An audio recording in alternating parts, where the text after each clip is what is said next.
A new study from the World Health Organization recently revealed that the earlier teens start drinking, the more likely they are to suffer from substance abuse problems or alcoholism later in life. Joining us from Los Angeles is addiction psychologist Dr. Adi Jaffe. Dr. Jaffe, thanks so much for joining us.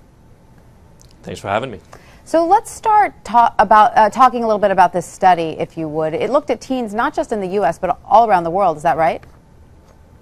Yeah, the study actually started out looking at 1,200 overall studies on teen drinking, and then they isolated that down to 50 studies that they consider as sort of being of higher quality, giving them a better indication of causality or what teen drinking causes later on in life.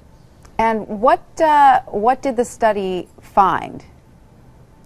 So the two main findings from the study were that heavy teen drinking, so not just starting to drink as a teen, but heavy drinking during the teenage years increases mortality or death risk later on in life. And they were following people up in some of those studies till the age of 30, 35. And along with that, some increase in alcohol dependence later on in life, but mostly heavy drinking during teen years was really associated with heavy drinking later on in life, and we know that there are a lot of consequences to that. Sure. And how did they define heavy drinking among teens? That's a really, really good question. So heavy drinking among teens here was defined as somewhere between 18 and 21 drinks a week. It depends on, they measured alcohol in grams. But like you just said, like you just kind of noted with that sound, you know, it's 17 to 21 drinks in teens is heavy drinking. We're not talking about kids who are just experimenting with alcohol or try drinking at a party. We're talking about kids who drink regularly and a lot when they drink. And what causes teens to start drinking this much at such a young age? So, you know, the question of what causes teens to start drinking heavily at a young age is a difficult one to answer. But what we can say is that, you know, a lot of teens engage in drinking. When we look at numbers, actually the numbers are down since the 1990s. You know, during the 1990s, more than 50% of 12th graders said that they had been drunk at some point in their life, and now we're looking at those numbers being lowered down at 40. We had 70% of 8th graders saying that they tried alcohol in their lifetime during the 1990s, and now we're looking at those numbers being down around 35%. But the thing is that, you know, kids learn about behavior from their environment, right? So they learn from their parents and they learn from other teens. Home environments that have heavy drinking in them or things of that nature are more likely to produce kids that drink heavily, and associating with peers that drink heavily or are deviant in some other ways can get kids engaged in this kind of behavior. And did the study look into where the teens were getting this alcohol from, the teens that were engaging in the heavy drinking? This study specifically didn't look at where kids got the alcohol, but the American Medical Association did a survey a little while back, and they found that the vast majority of kids actually get their alcohol from their parents. 2/3 of those said that the parents didn't know about it, whereas 1/3 said that parents did know about it. Other than the kids that get it from parents, you know, kids get it from other friends who they got it from their parents. They get other adult friends or strangers to buy them alcohol, and then there's always the issue of IDs and fake IDs that kids can use.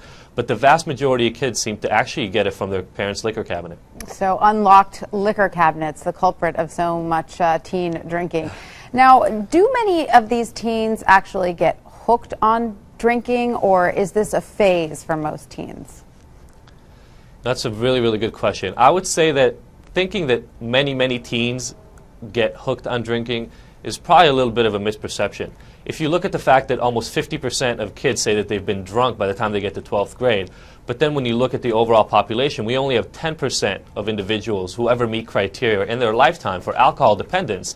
That means that the vast majority of people, right, those other 40% of kids who had tried alcohol and had gotten drunk at some point during high school, never actually meet criteria for alcoholism.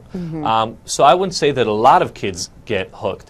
What I would say is there's a subset of kids that get hooked, and I think what we need to focus on is what are the predictors that lead us from kids who try drinking to getting hooked on drinking or becoming alcoholic later on in life. And we have some indication of the sort of indicators that have that. We'd already mentioned engaging in peer groups that drink very heavily.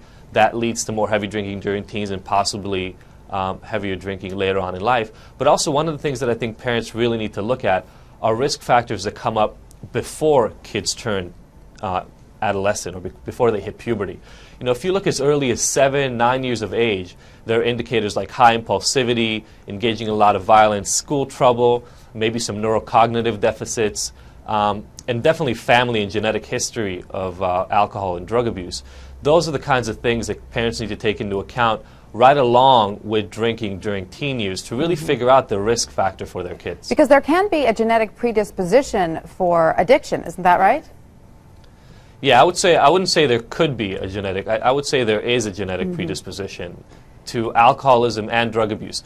The estimates range anywhere between 30–40% up to 60% for smoking, for instance, but it would be tough to find a drug abuse problem or alcohol or maybe even any addiction problem that doesn't have some genetic component to it. So the first step is, if you know that this runs in your family, make sure you keep an eagle eye on your kids. What are some of the symptoms that parents should look out for that can indicate their children might be beginning to have a problem with either alcoholism or any other substance abuse?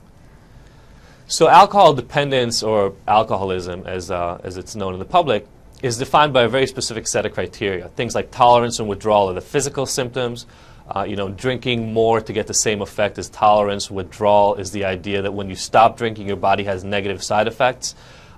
Headaches, nausea, tremors, a lot of things of that nature.